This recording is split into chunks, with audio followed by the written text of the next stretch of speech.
Imagine this. It is 1972, New York City. Federal investigators have spent the last 15 years building a case against the most powerful organized crime figure in the United States. They have wiretaps. They have informants. They have surveillance photographs taken from across the street, from parked vans, from rooftops. They have a name, Carlo Gambino. And after all of it, after all the resources, all the years, all the pressure, they have almost nothing that will hold up in a courtroom. Because the man they are hunting has spent his entire adult life making sure that would be the case. This is not the story of a gangster who got lucky. This is the story of a man who understood power at a level that most people, criminal or otherwise, never reach.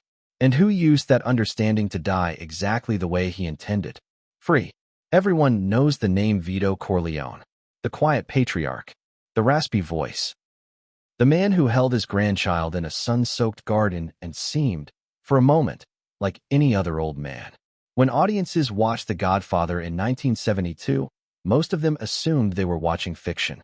They were not entirely. Mario Puzo had been watching a real man, studying him, taking notes on how he moved, how he spoke, how he made decisions that other people only found out about after the consequences had already arrived. That man was Carlo Gambino, a Sicilian immigrant who came to this country with no papers, no English, and no illusions about what kind of world he was entering.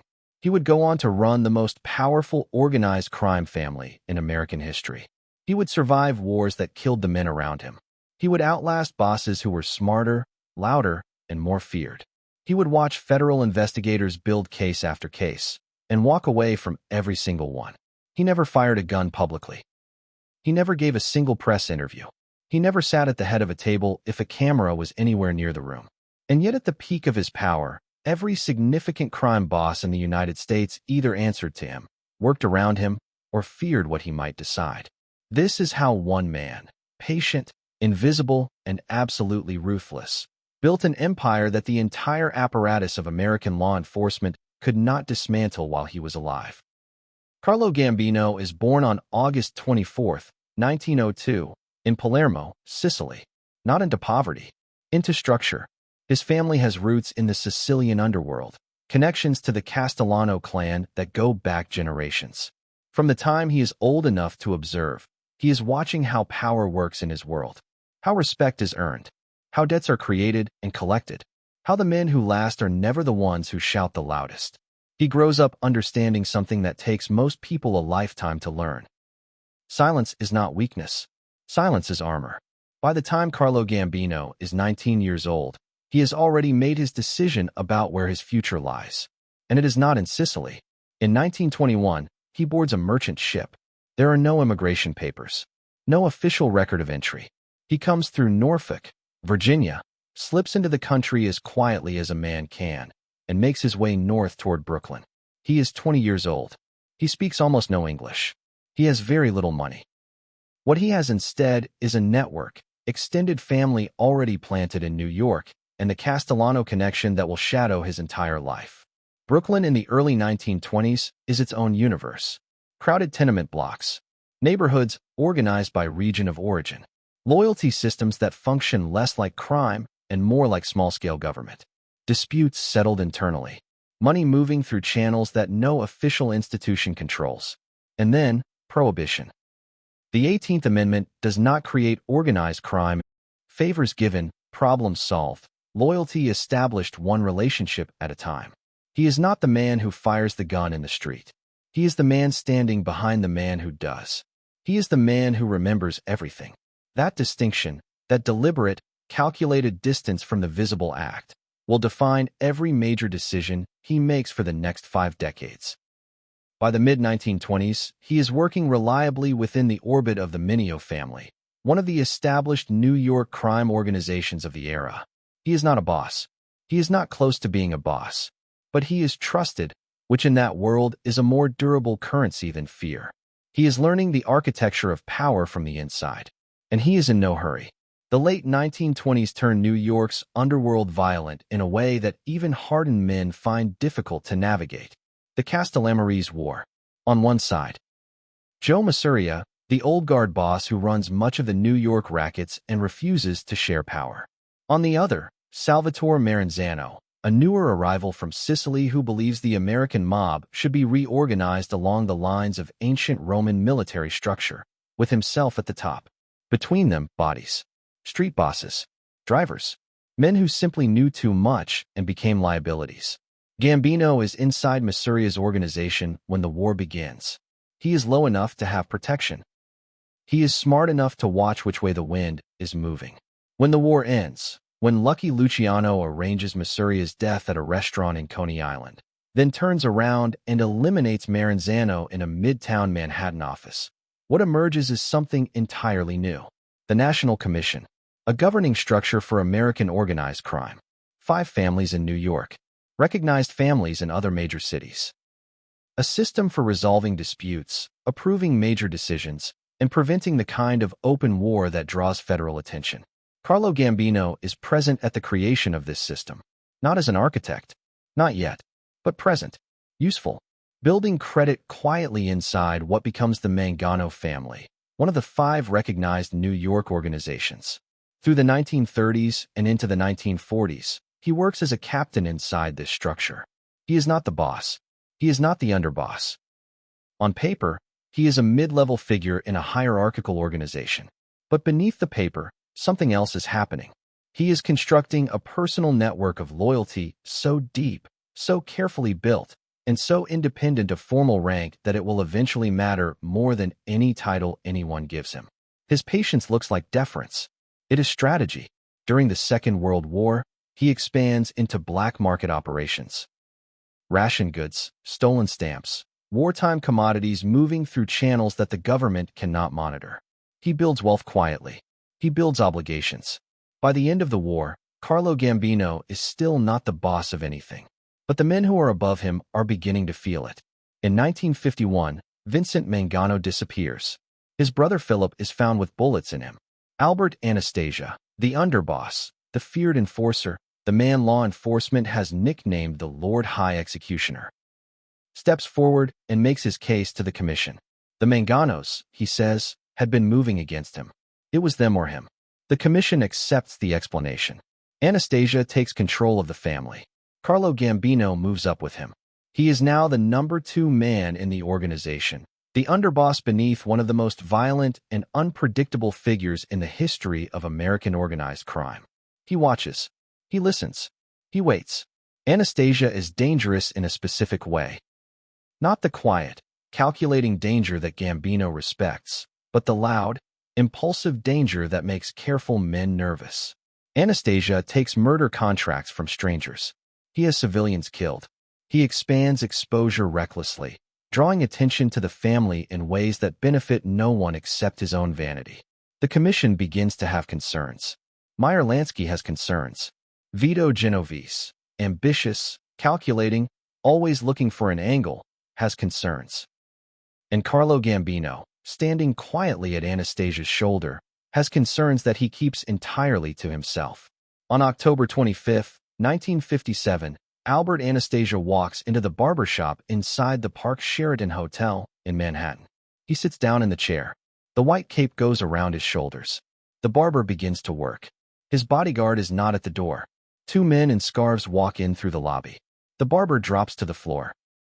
When the shooting stops, Albert Anastasia is dying in the barber's chair. The men are gone before anyone on the street has processed what they heard. Carlo Gambino does not appear in any photograph from that day. His name is not in the first wave of police reports.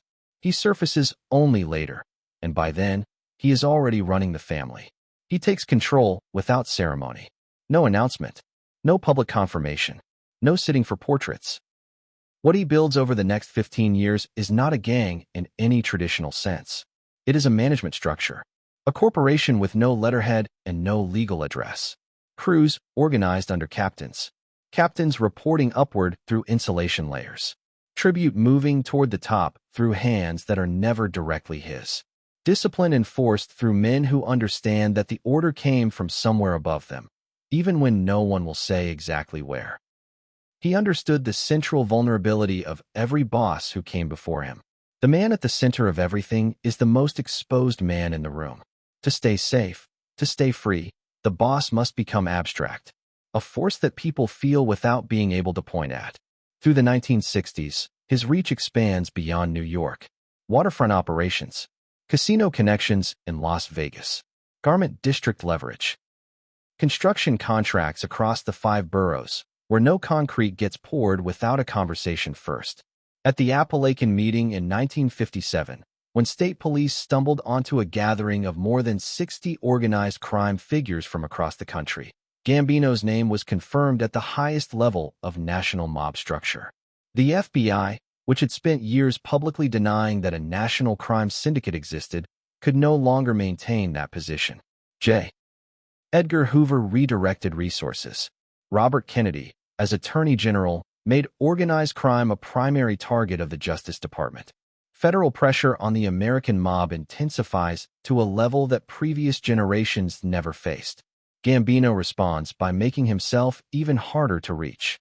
Meetings happen in private homes, never the same location twice. Important conversations happen in cars, moving, because parked cars can be monitored more easily. Nothing is written down.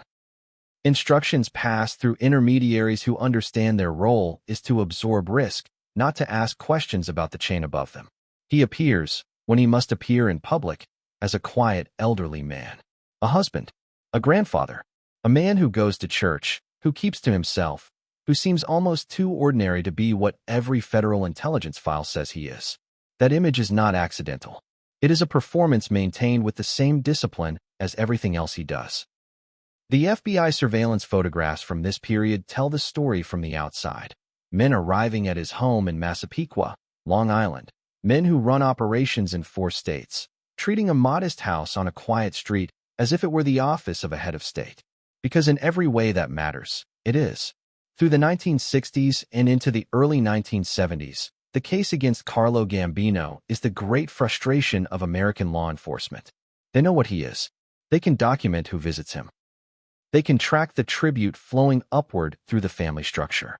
They can connect his name, through informants and surveillance, to decisions that result in violence, in labor corruption, in illegal gambling on a scale that generates millions. What they cannot do is build a case that survives a courtroom. Because Gambino has spent his entire career engineering exactly that gap between what law enforcement knows and what law enforcement can prove. He is indicted. More than once. Each time, something happens. Evidence is insufficient. Witnesses become unavailable. Cases are dismissed or reduced to charges that carry no real weight. He appears in court looking frail and elderly, supported by lawyers who have spent careers building the same kind of insulation around him that he built himself. And each time, he walks out. Meanwhile, the men below him, the ones who appear more visibly, whose names appear in newspapers, whose faces end up on the front page. Those men go to prison. That is not coincidence. That is design. The visible men absorb the heat, so the invisible man stays cold. By the early 1970s, Gambino is genuinely aging. Heart problems have been documented. His physical presence in day-to-day operations has declined. But the machine does not slow. It runs exactly as he built it to run, without requiring his visible presence to maintain its function. That is the truest measure of what he built. Not the money, not the fear, not even the longevity. The fact that it worked without him. As the end approaches, Carlo Gambino faces the question that every powerful man must eventually answer. Who comes next? The expectation on the street, the expectation inside the family, is Aniello Dellacroce, the underboss, a man hardened by decades in the life, respected by the crews, feared where fear matters. A man who has served the organization faithfully and who, by every unwritten rule of succession, has earned the right to inherit. Gambino does not choose Dellacroce. He chooses Paul Castellano, his own relative, a businessman more than a street boss, a man who represents the direction Gambino believes the family should move, further from violence, further from exposure, deeper into legitimate-seeming enterprise. In Gambino's logic, this makes sense. The future of organized crime, as he sees it, is not in the street. It is in the boardroom, in construction, in the movement of money through businesses that look clean from the outside. Castellano fits that vision. What Gambino does not, or will not, account for is the resentment the decision creates inside his own organization. Delacroix accepts the outcome. He is loyal enough, or pragmatic enough, to hold his side of the family in line while he lives. But beneath the surface, a fracture opens. A fracture that a man named John Gotti will eventually turn into an earthquake. But that story, the fall of Castellano, the rise of Gotti, the end of the quiet era, that story does not arrive while Carlo Gambino is alive. He dies before the consequences of his final decision fully unfold. In some ways, that is the most Gambino thing about him. He exits before the mess. OUTRO, 19 to 2000 hours. On October 15, 1976, Carlo Gambino dies of a heart attack. He is at his home in Massapequa, Long Island. He is 74 years old. His family is with him. No handcuffs. No prison cell. No verdict pending in any courtroom. The FBI calls him the boss of bosses.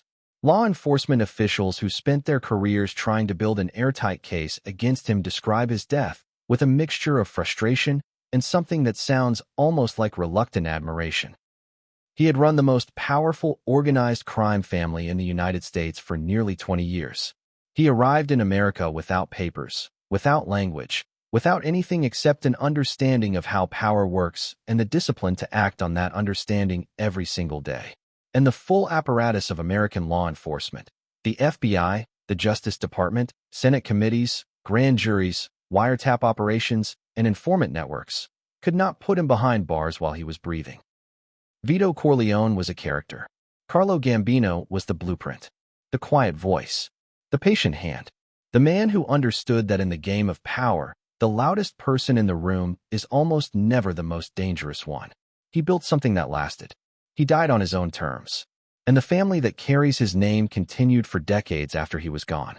That is his legacy, not the violence, not the money, the architecture.